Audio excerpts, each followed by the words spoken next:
Hi, welcome back to Rewind Stop Fast Forward. I'm Jordan. I'm Jared. And I'm Nick. Today we are going to be talking about cult films. We decided to talk about this because obviously after talking about The Dark Crystal, it kind of prompted us to talk about films that fall into that category. So yeah, we're really looking forward to talking about that. Yeah, we're pretty much going to be picking our favorite sort of films that fall under cult classics or cult films, and yeah, just having a discussion about it. So sit back, relax, and enjoy the video. Alright, so we're just going to jump straight into talking about the cult films. Who wants to start us off with their like kind of first pick, I suppose? Nick, I can. Yeah, sure. Go. You got the most on your list, mate. I'm going to go with one that I'm not sure if it qualifies, but I feel like it does. And that is 2004's Mean Girls. Yeah, right. Because I feel like it was kind of like a generational film, like it was quoted, it was like so heavily referenced, and then like it kind of got encompassed in that like meme culture for a little while. Yeah. And as a result, there was a whole generation of people that kind of just like really gravitated towards and like recognized this movie as like culturally significant for its time. Yeah. And I feel like it therefore fits on this cult list. Like it's got like a massive following. Even to this day. I agree. I completely agree. Okay. Yeah. And it's also like pretty funny. I'm a big fan of Amy Poehler and of Tina Fey. And this is the first film that they did together, I think. Yeah, I'm not sure. And it was really, really good. They haven't had any success really since then, because I know they did a couple of other movies together. They did like Baby Mama and one recently where they played sisters. Yeah, I know which one you're talking about. Yeah. And this was just like genius, like lightning in a bottle. Yeah. Like it was so quotable. The characters were so funny. Yeah. And it like a decade later, it is still so relevant, and I actually genuinely like I can watch it whenever and love it. Absolutely, I completely agree. It's a good film. I reckon. Yeah, I'm curious whether it is in fact a cult film or not. I'm not sure. I don't know. Like, that's the one thing I'm it definitely has that cult following. Yeah, like it's got a very, very dedicated fan base. Yeah. That's what I feel like cult kind of just like really dedicated, super intense. Like people love it. Yeah. So fair enough. Yeah, I agree. Yeah, I mean that's all I have to say about the movie specifically. I completely agree with pretty much everything you said. Yeah. Do you want me to? Yeah, you jump. You jump in next, man. So my first one, I'll go with one that I know both of you probably haven't seen, but it's called Akira. So it's from 1988. It's a Japanese anime movie. Yeah. Have you guys seen it? I actually have not. I've seen a bit of it. I haven't ever watched it in its entirety though. Oh, okay. Well, you know like what it's about and everything. Do you know what it's about? I'll say what it's about for the audience. It's set in the future where sort of like the Japanese government have dropped an atomic bomb on Tokyo for like without spoilers, it's sort of like some sort of experiment. And then it's set like I think 30 years after the atomic bomb on Tokyo, and Neo Tokyo has been rebuilt, and it's like this massive like Blade Runner-esque type city with like neon lights and everything, and it follows a character who's like the leader of a motorcycle gang, and pretty much like his quest to sort of like rescue a friend from like the government and like their experiments and everything, and uncover this conspiracy. And it's just such a great film. I really like it. I think they're doing a remake of it. I was going to say, I think they've been in the news. Yeah. I think it was Taika Waititi that was involved. I think that was the most recent announcement that was kind of working on the project, but like it's been in development hell for years. For quite a while. Yeah. But yeah, I must say, for a anime that's from the 80s, it still really holds up. And I think it's a fantastic film. And if you haven't seen it, I'd definitely recommend checking it out if you enjoy those like Japanese sort of storylines. What I remember of what I've watched, it has a very like, is it like a Blade Runner-esque kind of aesthetic? Yeah. Very like fluoro neo signs and stuff like that. It is also a very violent and dark film as well. Yeah. But yeah, definitely really one of my favorite. I'll have to give it a watch. It's on like pretty much every list of like must see anime films. So definitely. Yeah, I really should get around to watching it. Yeah. Yeah. Oh, nice. Yeah. Oh, do you want me? Yeah, you go. Me? Yep. I've got on my list very much kind of iconic cult classics specifically. One that falls. Well, I'll start with one that's Dazed and Confused. 1993. Yep. Nice. I know if that's more classic cult classic or that's. I don't know what the semantics for a cult classic are. Yeah. But anyway, it's Dazed and Confused. Have you guys seen it? I've not. I haven't even heard of it, to be honest. Yeah. Oh, you haven't heard of it? Richard Linklater, is it? Yeah. Richard Linklater. Yeah, really good movie. Yeah. Kind of Matthew McConaughey's big break. Yeah, it was. Had a lot of famous people in it, actually, from memory. I had like Ben Affleck shows up for a bit. God, I'm trying to think off the top of my head who else is in it. It's got Anthony Rapp, I think it's got in it. A bunch of people. Yeah, but it's pretty much just like school's out for the summer, I'm pretty sure, and it's just, the day in the life of these kids, growing up in the 70s, and it's just like kind of them driving around cars and just kind of hanging out. It's just a very chill movie, but it's got it's got a great soundtrack to it, and it's just like a really like fantastic film. And just like the interaction between the characters, like all the characters are so fun and to watch, and I mean, so many years later, it ended up spawning kind of a spiritual successor as well in Everybody Wants Some, which is very similar. Set a decade later, that one as well. Yeah. It kind of it gives me American Graffiti vibes as well. 100%, so, just a different time as well, a different decade in time. Nice. But definitely worth checking out. It's something that interests you, if like you like the sound of that kind of film. And I do remember it having a good soundtrack. Yeah, for sure. Easily something you could just chuck on and listen to. And it's an easy watch. For sure. Absolutely. My next one, was that on your list by any chance, Dazed and Confused? No, it wasn't actually. Oh, really? Okay. So this one's not going to surprise anybody, but 1999's Fight Club. Right. That movie is like just David Fincher perfection. Like, obviously he's made a name for himself doing those kind of dark, gritty like commentaries on society, like with Fight Club and Gone Girl and all that kind of stuff. But Fight Club is just like kind of a modern masterpiece, and it's kind of the quintessential modern cult film, I think, for sure. Like, everyone who kind of hits that like 16, 17 years old watches Fight Club, and it holds up really well. Brad Pitt and Ed Norton give great performances. I think it has a lot to say, especially today, about society and masculinity in society, and about, kind of corporate dominance, and about vulnerability and, like mental illness even a little bit.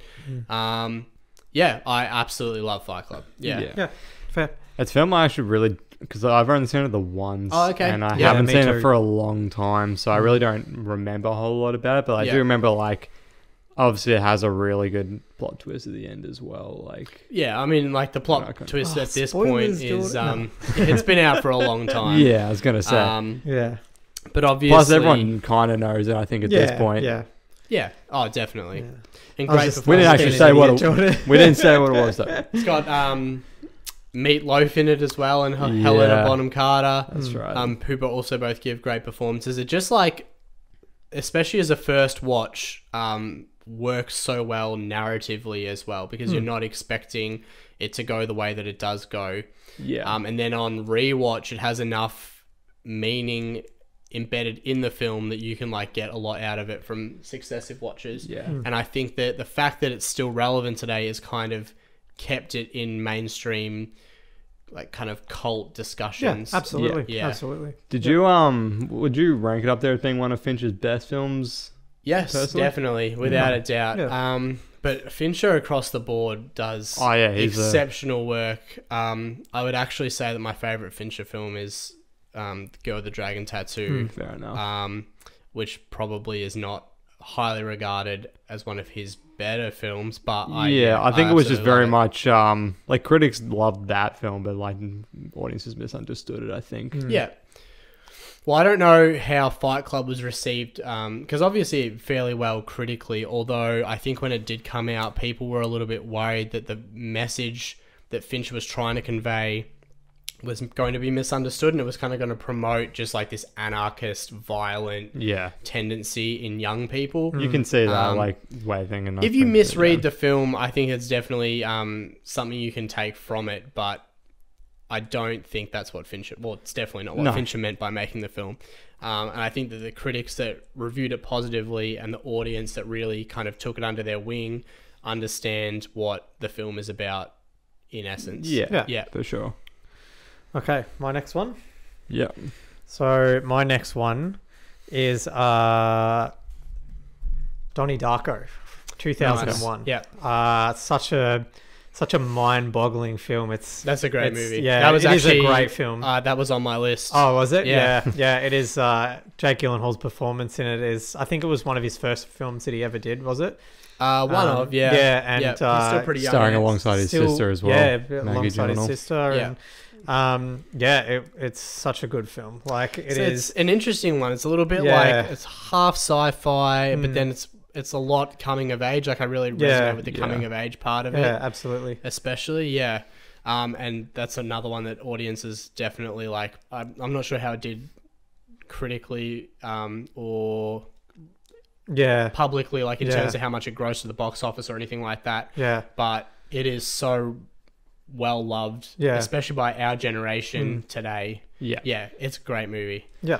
It's definitely a film I think you can watch it, and every time you watch it, you get something new out of it. Absolutely. Like I've seen it a couple of times, and I remember on my first watching of it, I didn't quite understand the ending of it. I was completely lost, and then I rewatched it because throughout the first bit of the film, you think it's like, it's just this kid who's kind of screwed up and he's seen shit and he's like doing all these crimes and everything. And then obviously the ending happens, and then you're like, hang on a second, what? And I think it's that film that you need to come back and watch a couple more times. Yeah. As you said, Jordan, and each time you'll get something different out of the film that you didn't on the previous viewing. So for sure. Yeah. It did take me a couple of watches to really kind of understand what they were trying to even just not even like the meaning behind it, but like narratively. Just to understand kind of really what was going on. So absolutely. Yep. Nice. All right, yours next. My next one is another very iconic kind of cult classic, The Warriors. Okay, I actually haven't seen The Warriors. I haven't seen that either. So, all right. So it's Walter Hill, the director, kind of is interpreting almost a comic book. I think Sol Uric made the comic book, kind of an unknown guy. Yeah. He ends up directing another film, Streets of Fire, that's also a cult classic that is also inspired kind of by a comic book design. Yep. And it's an interesting film because it's really well set up. So it's basically the Warriors gang. So it's kind of set in the near future, and all these gangs are just like running rampant through New York. Yep. And then there's this a leader who has the idea of trying to band together all these different gangs in order to kind of take over the city. But then he's shot, and then it's basically the Warriors are then framed, and it's them having to get from New York back to Coney Island, and it's like them having to run through all New York. They've got cops on them. They've got no weapons on them, and then they've got all these gangs after them. Yeah, and it's just a really tight film. It's not particularly long, and it's just really awesome to watch all these these characters kind of trying to escape from all these situations, pretty much. Okay. And I think it's a really good film. What year did it come out? Came out in 1979. Oh, okay. Yeah. Yeah. It's got a really good sort of soundtrack to it as well. And I always love it. There's throughout the film, they've got a radio host who keeps on saying, updating her viewers, so all the gangs throughout the city on where the Warriors are at. And it's just this close up in her mouth as she's talking at the microphone. And it's this really awesome shot. And then there's also, obviously, with the film, the really iconic song by Joe Walsh that he did for the film, In the City. Yeah. Potentially. It's not ringing any bells at the moment. Okay. All good then. Yeah. But yeah, definitely worth a watch if it sounds at all interesting to you guys. Yeah. Okay. Yeah. Who is the director again? His name's Walter Hill. And what else has he done? Other films outside of the two I mentioned, I'm not 100% sure, but as I said, Streets of Fire is another film that's very similar to The Warriors. It's a very grungy sort of setting, and it's it's very much comic book inspired, because like in the director's cut for The Warriors, Walter Hill, I think it was the director's cut that he changed it up, but the transitions from scene to scene, he would do like a still frame, and then that like a shot in the film would then transition into like a drawing, like a comic book drawing, and then it would then go into the next scene. Okay, cool. So it's very much like showing you it's kind of a comic book design, but very like a dark, gritty, you know, sort of film. Yep. Nice. So I had Donnie Darko on my list, but I will transition. My next one will be 2005's Serenity. Yes. Yep. Right. So it's like a movie sequel to the TV show Firefly by Joss Whedon. So it kind of continues the story, because obviously Firefly got cancelled like halfway through season 1, unfortunately. So this was Whedon's way to kind of wrap up the story as quickly as possible. And I think because you had to have watched the TV show to really understand the movie.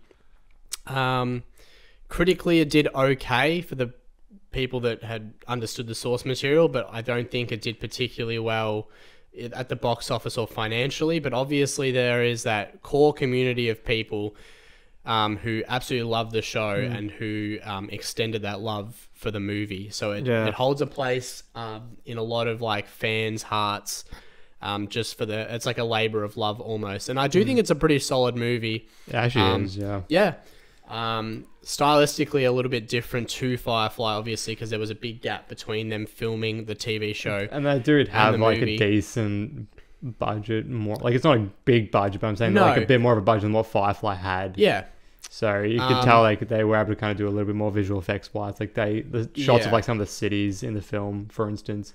I think across the board production value was stepped up. But I think that credit where credit is due, Whedon had to really wrap up a story that he had obviously mentally planned out to go for X amount of seasons, a few seasons. So to have an hour and a half to 2 hours to wrap up a whole like kind of story arc with so many characters, explain what the hell's going on, I really think that he did a good job in doing that.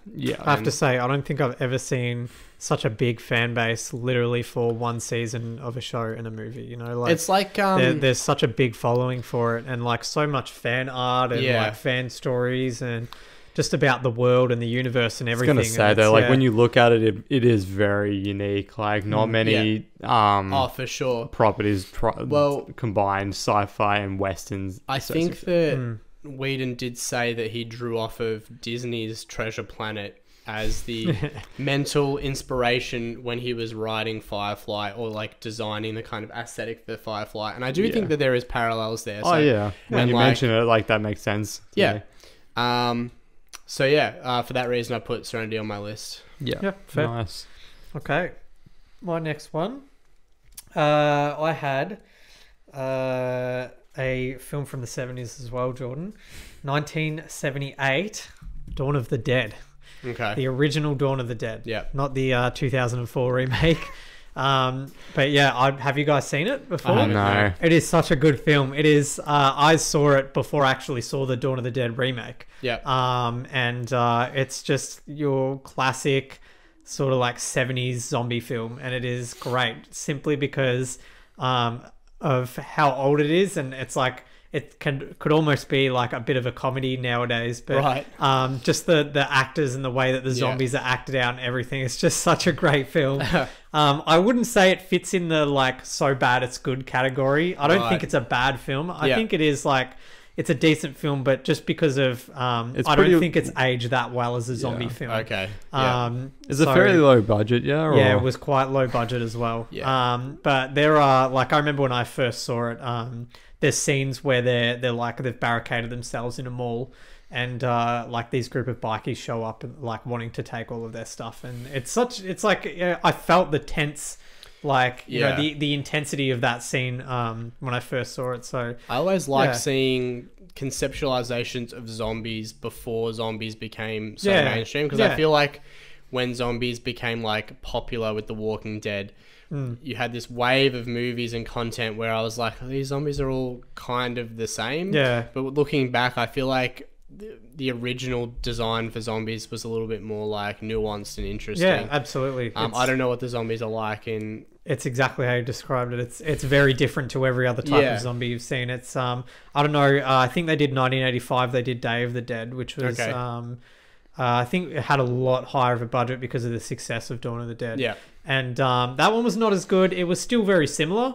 But yeah, definitely the original Dawn of the Dead from the 70s. I know like a lot of people, especially our age, might not watch films from the 70s, but this for me is like the sort of like the originality of where zombies have come from and like spanned into this mass sort of its own genre of video games and TV shows and movies now.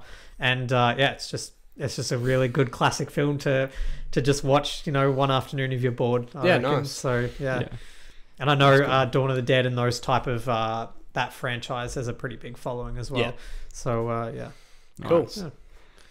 My next one is The Big Lebowski. Yeah, I was wondering which one. That's one of. Is it Coen Brothers? Yeah, that's one of the Coen Brothers films I actually haven't seen. Have you seen it? I have seen it. I've seen it. Yeah, I have. That's good.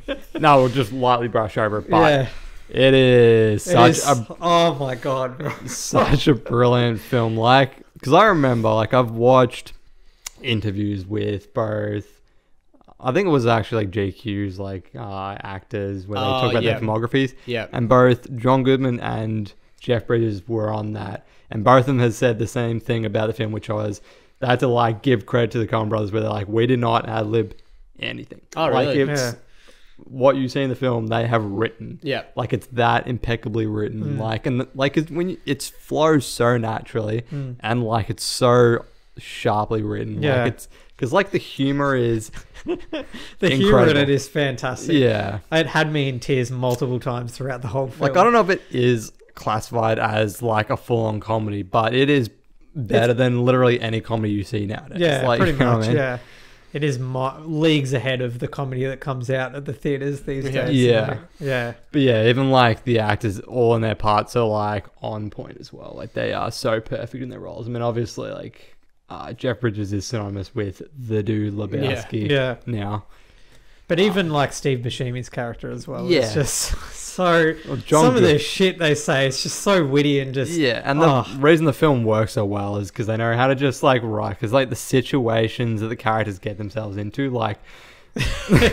Because realistically, like Jeff Bridges' character has nothing to do with what's actually going on. He just gets like tied into it. So it's being just dragged along, and he's it's just literally like, he has the same name as some other guy. That's it. Yeah, that's the whole like that's how he gets dragged into the plot, and he has no other relation to what's going on with the plot at all. So, and just hilarity ensues basically. Would you say that it's your favorite Coen Brothers film?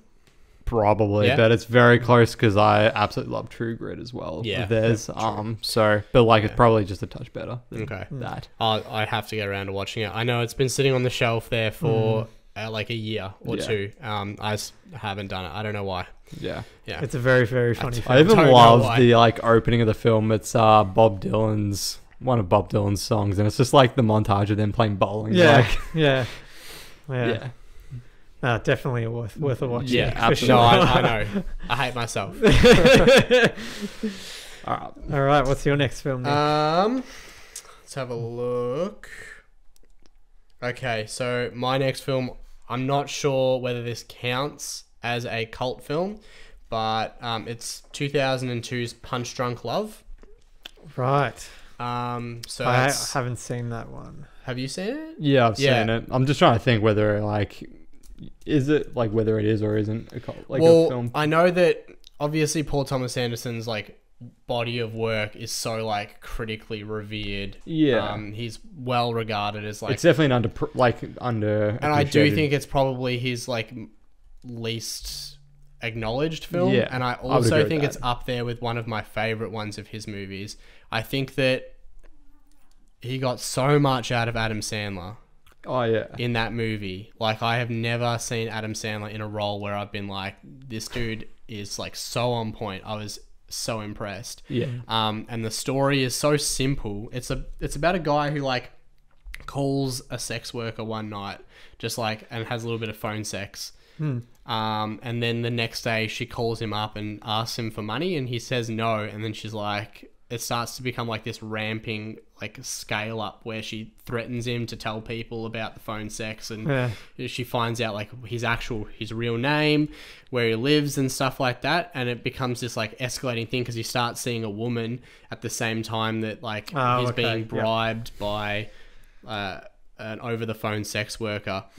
So the premise is relatively simplistic, but the way that it like kind of goes full circle and it ends up is it's really impressive. And once again, like obviously it's meant to be kind of a funny film in a sense, and to get like that kind of restraint out of Adam Sandler, I didn't even know that he was like he was capable of acting in the way that he did in that movie, and I absolutely love it. Like I've seen most of Paul Thomas Anderson's films, and I would say it's probably my favorite one. Right. Yeah.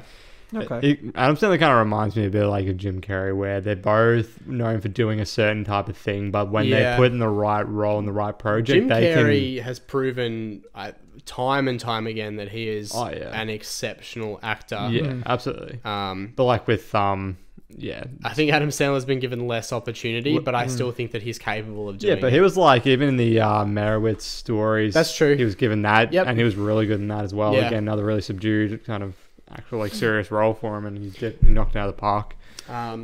Philip Seymour Hoffman also has like a tiny little role in the film, and like for like the 2 minutes that he's on camera, he's like so good. Like that man is an exceptional actor. Yeah, it's unbelievable. Yeah, definitely worth a watch. Okay. It's a little bit like left wing, and a little bit like a bit weird. Yeah. So just prepare that. For that. Yeah. How long ago did it come out? What year was it? 2002. Oh, okay. Yeah. Yeah. I definitely got to give it a rewatch myself. Yeah. Okay. My next film. This one came out a little bit recently. 2014. The Grand Budapest Hotel. Oh, yeah. I'm fairly sure that's considered a cult film. I honestly have no idea about I'm not sure. their status. But Wes Anderson. Yes. And oh my god, what a film that is! It is a good movie. It is such a good film. I know that a few people that I talked to that went to the cinema and saw it didn't really quite understand it and didn't think it was that great of a film. That's kind of why I've put it on as sort of like a cult film. But yeah, just the massively unique style of Wes Anderson is just... I think, he's like an interesting case where I think that his work in general, like he's almost like a cult director. Like he's so quirky and he's got such a specific style that I think that there are people that maybe like not so much a film, but just him. Like if you're a fan of one of his movies, you're a fan of all of them because they all kind of fit into that like stylistic niche. He's definitely a filmmaker that makes films for himself and for as a but I can also see why like people don't like his work across the board. I really want to do like a top film like ranking of Wes Anderson films because I mean I like them all pretty much, but I definitely have favorites amongst them all. But I'm a big fan of Grand Budapest Hotel as well. It is such a good film. It is. Ralph Fiennes' performance in it was just amazing. Really hits his stride, like in terms of like the narrative of it, and like because it's jumping timelines a little bit as well. And I think that the way he handles that is really good. It's just a solid film because it's long. From what I remember, it's a pretty long movie. But it doesn't feel like super drawn out. And that is like because Ray Fiennes, as you said, he really like his character and like his witty personality. He just keeps you engaged from the beginning. And like it's one of those things where I feel like it's almost like it should be a cartoon, but it's done live action. Exactly. But like you can see that in certain shots where he uses almost like and that's the same with all of his movies. I just love those films that don't treat the audience like they're dumb, and that it there are so many things in the film that they're like sort of at the start of the film and they won't be brought up again until the end of the film, and it doesn't like at the end of the film it's not like, hey, remember this thing from the start of the film, hey, do you remember this, and treat us like we're dumb. And Grand Budapest Hotel is one of those films, and it is just a fantastic art style, and the directing of Wes Anderson is fantastic. So nice. John? All right. The next one is I'm going to pick The Princess Bride. Okay. Yeah. I had it on my list, but I didn't have it highlighted because I wasn't sure. Like, I mean, obviously, it's a cult film in the sense that the audience that love that film is massive. Like, and it is for good reason.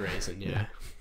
But yeah, just like the storytelling of the film, the fact that it just like takes kind of fantasy tropes and sort of twists them a little bit. Like, it's just also a very funny film. It is hilarious. Yeah.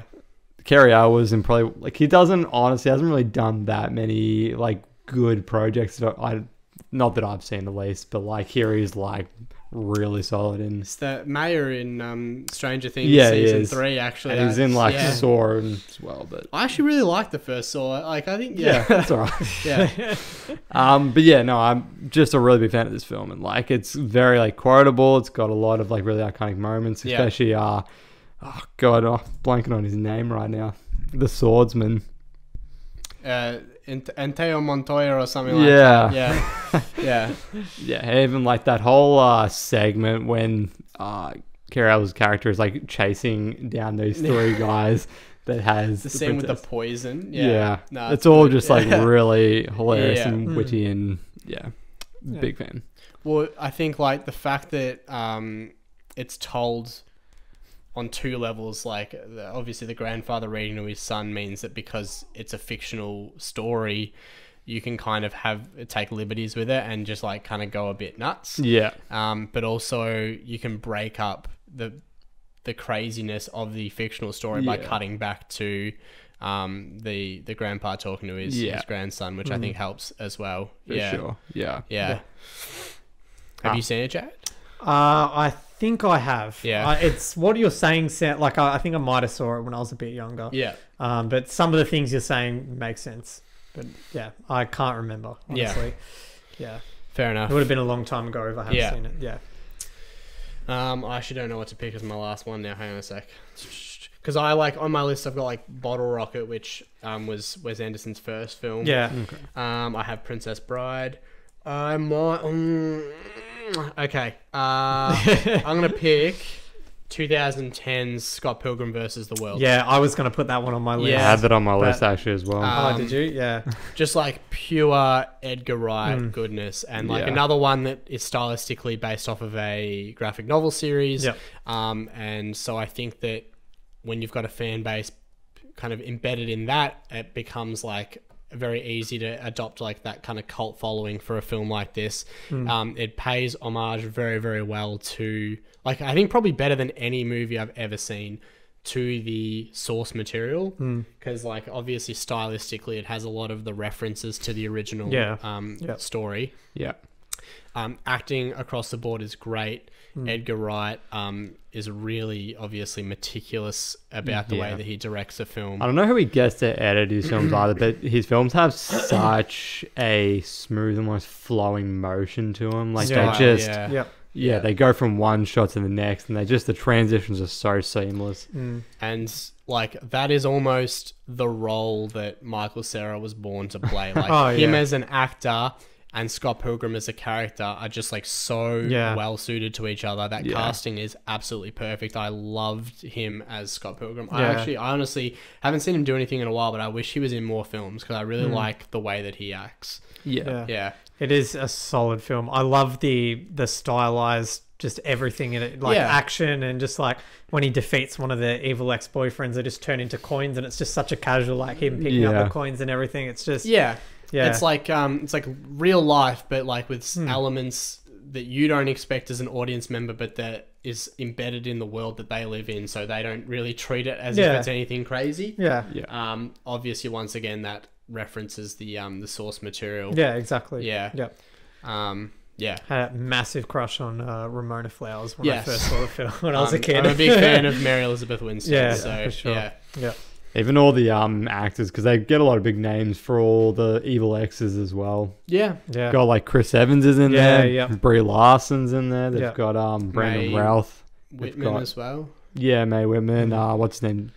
Jason Schwartzman, I think it is. Schwartzman or something like that. Something close to that at least. But they're all really solid in the film as well. And provide just sort of like that really kind of sneeringly evil, like because they're like over the top evil. and it's hilarious to watch and kind of play into that because like they're having a lot of fun with their roles. Yeah. Yeah, but it's not like it's not evil. It's just like, it's like cartoon evil. Yeah, but that's what I'm talking about. Like it's over the top. Yeah, evil. Yeah, but like there are so many elements to the show, to this movie that are fantastic. Like like all the music itself is like you could almost say the soundtrack in it was. It's good, if you love music, you'll love this. Sex Bob-omb. Sex Bob-omb's fantastic. Yeah, it's a solid film. I was going to put that on my list, so nice. Yeah, for sure. All right, my last one. I've actually got two last ones. I can't decide between the two. Okay, I'll go with the one that's obvious. It's on the poster. It's John Carpenter's The Thing. It's my favorite horror film. I just love it. It's just like the animatronic, like The Thing itself. It's just like it's just done so well that it holds up to nowadays. To like even if you haven't seen it, it's still like such a solid horror film. I think it really does come down to like Ennio Morricone's score is brilliant. Like the tension it creates, the fact that it's set in one location, it's such an isolated location, was like a brilliant idea because again that sense of claustrophobia, like it gives you like it's insane. I love that with like it isn't like sort of like normal horror films where there's like a twist and like. Sort of like at the start of the film, it's like, oh, everything's normal, and then all of a sudden it all changes straight away. This film builds the tension up right up until when it needs to do it. And then something will happen, and then it all just goes back to normal, like silent. And then you're just like, oh, okay, is that it? Is it over? Is that it? And then it just builds that tension up all again and releases all of it straight at you again. And it's just... It's very rare for a horror film nowadays to do something like that. And they build like each character extremely well. They all given their own like personality. I mean, obviously Kurt Russell's sort of the main character, so like you kind of safe to bet that he will get it at the end type of thing. But like everyone else, you're so because like there's no other really big names per se in the film, so you always like had no idea who was going to be like the thing next. Exactly. So you're always guessing what was going to happen. And I'd be doing it a dishonor if I didn't mention the ending to The Thing. Is probably one of the most talked about endings to any horror film ever. People are still discussing it to this day, like you know, who's the thing at the end, you know. So it's such a good film, such a solid film. Bro. Did you say you haven't seen it? I haven't seen it. Mate, yeah, it's on my. Envy you. I wish I haven't seen it. It's on my watch it again. Yeah. But yeah, that's my last film. Yep. Nice. All right. So my last one, because I was kind of waiting for you to pick that, so I could tie my last one into yours, because my last one is Escape from New York. Right. Okay. Also John Carpenter. Also a collaboration with Kurt Russell. So it's like one of those. Obviously, Snake Plissken is an iconic anti-hero. And the film's like a race against time as he's like injected with this, I don't know, like a poison type of thing that's going to kill him in 24 hours. He has to go into New York, which in the future is like a prison. I know. Do you know anything about it? I haven't seen it. No. No, you haven't seen it. No. And so it's like him having to kind of go through this dangerous place to find the president and get the fuck out of there, basically. So it's just like again, it's like The Warriors. It's very like a tight film. It's like a cool 70s movie. Well, this is 81 actually one. So that's one thing I love about John Carpenter in general. He seems to be able to come up with these ideas of such unique like horror films or unique settings and action stuff films like in this case. Absolutely. His, as I said, Snake Plissken as a character just works so well, and like Kurt Russell plays him to perfection. Like he's such a, like he's very synonymous with Snake Plissken. But really enjoyable film. I know the character, like the dude with the eye patch, I'm assuming. I know I haven't even seen the film. It's just like you probably have seen like some memes, iconography. I really like it's nothing like, you know, amazing, but like the soundtrack behind, like the score meaning that they put in there, it's just like a cool kind of soundtrack that just kind of beats away with their plot. For sure. They obviously made, I'm trying to think how much, like I think it was in the 90s or something like that, they made a sequel, Escape from LA, which never did anywhere near as well. I've not seen that one, so I still dig it. Like it's almost beat for beat the same as Escape from New York, but just like in LA. Okay, fair enough. But again, it's like if you like Escape from New York, it's the same thing. Okay, it works for me. Like there are some super ridiculous moments. Is Kurt Russell in it? Yeah. Oh, he is? Yeah. I've never heard of this before. Wait, you don't know Escape from LA? No, I've never heard of it. Mate, there is a scene. It's pretty much like this, like a dam almost thing breaks, but like this massive flood of water comes through like this canyon, and it's like Snake Plissken surfing. Oh my god. It's the most hilarious thing, and it looks so sounds... ridiculous, but it's just so fucking awesome because it's so... Was like it John Carpenter? Yeah. It was. They all came back to do it. I gotta watch this It's now. got Steve Buscemi in it. Oh, really? I gotta watch this. I can't believe I haven't seen this. Yeah. I really dig it, even though like it critically didn't do very well, that film. But yeah, Escape from LA. I'm talking about Escape from New York still did well. It was Escape from LA that didn't. Nice. Yep, fair. All right, Nick, really dig it. Last film, Nick. I was first. That was my five. Oh, is that all of our films? It is all of our films, okay. Has anyone else got anything else they wanted to mention? I can chuck on like my honourable mentions, just run through them if you want. Yeah. Just do that, yeah. My honourable mentions were, so like I said, Bottle Rocket, that didn't make it on. Princess Bride I had as well. I had Rocky Horror Picture Show. Yeah. I had a movie called Frank with I have seen that. Domhnall Gleeson and Michael Fassbender. Yeah, nice. But if I was given another one to pick and talk about, I would have picked Into the Wild, the story of Christopher McCandless, right? With Emile Hirsch. Yeah. Okay. So I only had one other one on my list, and that one was Adventureland with Kristen Stewart. Okay. Yeah. Oh, yeah, nice. I don't know if that's a cult film. I actually think that probably fits really well into that kind it's just such a great coming of age film. Yeah. And I remember watching it when I was like a young teenager, and it was just that's my honorable mention. Nice. Yeah. I had Labyrinth, as you can see behind us. Yeah. Really good film. Yes. That's also Jim Henson, who did The Dark Crystal, which we talked about. Mad Max, the first one. Original, there's obviously, we talked about it, I think, at some point, but Dread. Yeah, I don't know what video that was in. Flash Gordon. I haven't seen that. Right. I haven't seen it either, but I know what Flash Gordon is. It's the most campy, like 80s looking film you could possibly imagine. My but dad loves it. Yeah. And it's got Pilgrim listed as well. Yeah. And my other one was Empire Records. Oh, yep. Okay. Yeah. Nice. Right. Yeah. I haven't seen that. Right. Also kind of like it's kind of a coming of age in a sense, but it's really just a group of kind of teenagers who are working in a record store, and they're all just trying to figure out where they want to go with their life. Okay. So, Yeah. There was one that we didn't mention as well that I thought one of you guys might have had, but The Breakfast Club.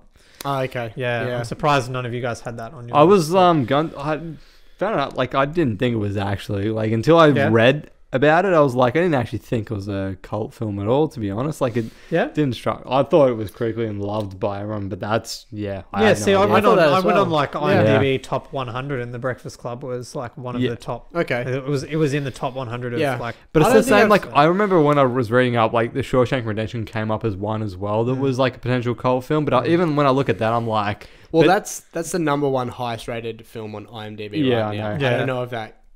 Even, that's why I didn't justifies being qualifiable. But that's why I didn't pick The Breakfast Club, because to me it was almost same. like it's so beloved. I don't think I've met a it's single person who didn't like The Breakfast Club. Yeah. Okay. Fair enough. All good. Yeah, that's the only reason I didn't pick those, because again, they are that is such a. We're brilliant kind film. of we're it's. Who knows what actually counts as a cult film and what Yeah, doesn't? exactly. You know what I mean? There's no to official, a point it comes up to interpretation. It's very hard. Yeah. Yeah. As long as it fits the parameters, I suppose, of it, being unpopular at the time and of gaining the following over time. I don't even think being unpopular at the time. I think it's just having it kind of. dedicated I think fan base. the definition of a cult film is just that it's got a really big following. Yeah, that's just a dedicated, just a really dedicated fan base. Yeah. Well, there you go. You guys want to say anything else? No, add anything else to the conversation? Yeah. All right. All good. All right. That is our discussion on cult films. Yep. Do you want to talk a little bit about what we're doing next week? Yeah. So, I bug it up in terms of our schedule. So we are doing It and talking about It 1 and Chapter 2 next Thursday, as well as talking about Dark Crystal Age Resistance. Yeah. We're going to review the series. Yep. Sounds good. Yeah. Well, thanks for watching. Please let us know your favorite cult films. Yeah. And whether definitely. And what you thought of our list. Yeah, what you thought of our list. Yeah. Is there any that you think shouldn't have been on there? Yeah. Because, you know, once again, we're not really sure what constitutes a cult film and what doesn't. So we'd be very interested in hearing what you guys think. Yeah, for sure. Yeah, let us know. All right, thanks for watching. Thank Don't forget you. to like and subscribe. Yeah, for sure. Thanks. I'll see you next time. Cheers.